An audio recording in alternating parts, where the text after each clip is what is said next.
No one has a typewriter anymore, but I still have something I call Typewriter Shimmy. And today I'd like to show you what that is. So let's begin. Typewriter Shimmy is just like what happens with the typewriter carriage. You are typing along, taka taka taka taka taka taka taka, boom, bing, right? Taka taka taka taka taka, bing, taka taka taka taka taka, bing.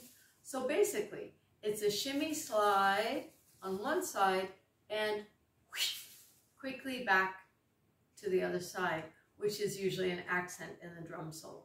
So it's going like taka taka taka taka taka taka taka, boom, like that. Okay.